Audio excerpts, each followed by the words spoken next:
Mateo 6:33. Ngunit pag sumikatan ninyo ng higit sa lahat, na pagharian kayo ng Diyos at mamuhay ng ayon sa kanyang kalooban, at ipagkakalob niya ang lahat ng kailangan ninyo. Kaya huwag ninyong ikabahala ang para sa araw ng bukas, saka na lang ninyo harapin kapag ito'y dumating. Sapat na sa bawat araw ang kanyang mga suliranin. Alam po naman natin na lahat po tayo ay nagsusumikap na makasunod po sa ating Panginoon.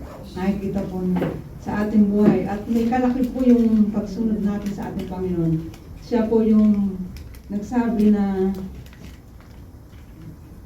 magkakaloob ng lahat ng ating mga pangangailangan. Kaya po kung ano man yung kinakaharap natin sa ating buhay, alam po natin ang Panginoon na nagsabi na siya ang bahala. Huwag po nating alalahanin daw po yung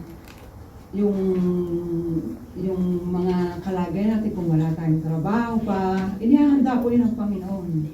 Dahil sabi po ng Panginoon, huwag niyong alalahanin ang bukas. Yung sa ngayon muna yung ating harapin, kumbaga, sabi po ng Panginoon, ipagkakalob niya basta unahin po niya pagsumikap. At lahat naman tayo naghahangad na makasunod sa Panginoon, na pagharian tayo. Yun po, napakabuti po ng Panginoon kasi lagi niyang pinapaalala sa atin itong mga bagay na ito na pagharian tayo at pagsumikatan natin na makasunod po talaga sa Kanya. Kasi wala po tayong alalahanin pag tayo po ay sumunod sa Kanya kasi siya ang nagsabi na lahat ng kailangan natin ipagkakaloob. Kaya tuloy lang ang laban sa ating mga buhay po. Purihin po ang salita ng Panginoon, tayo po ay manalangin bago tayo magkaroon. Hallelujah Lord, patuloy ka po namin pinupuri sa kalagitnaan ng aming gawain. Tunay nga po na dakila ka sa lahat, Panginoon. Marami pong salamat sa patuloy po na pagkalinga sa aming mga buhay. Salamat po, Ama. Dahil patuloy mo po kami binibigyan ng buhay at hininga sa araw-araw. Tunay nga po na kayo ang nagmamahal at tunay na nagtuturo po, Panginoon, at nagpapaalala at nagpapaunawa sa inyong mga salita kung paano ka po namin sundin po, Panginoon, sa lahat ng bagay. Kaya nga po nagsabi, Panginoon, kapag kayo ang inuna namin, kayo po yung magkakaloob. Marami pong salamat dahil kayo po yung tunay na dapat pagkalooban at bigyan po, Panginoon, kung ano ang pong meron kami, Panginoon. Sa gabing ito, Panginoon, we acknowledge na galing po ito sa inyong lahat. Kaya nararapat po lamang na kayo po yung bigyan ng mga bagay dahil kayo po yung nagkaloob sa bawat isa po, Panginoon.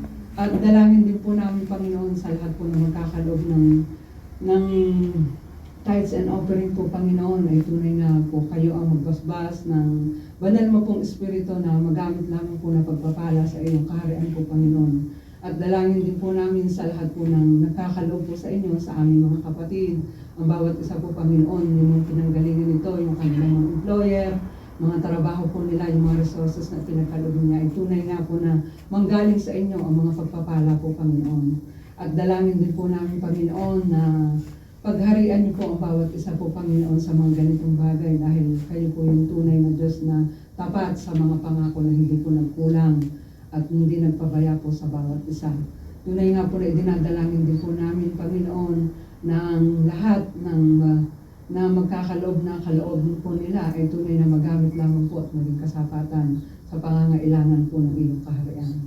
At dalangin din po namin, Panginoon, sa kalagitnaan po ng aming gawain, patuloy po namin maranasan ang iyong banal na Espiritu at presensya upang maranasan po namin yung iyong tunay na kadakilaan at katagumpayan. In Jesus' name, Amen. Binabalik po namin ang pinakamataas na pagpapasalamat ng Espiritu. Thank you.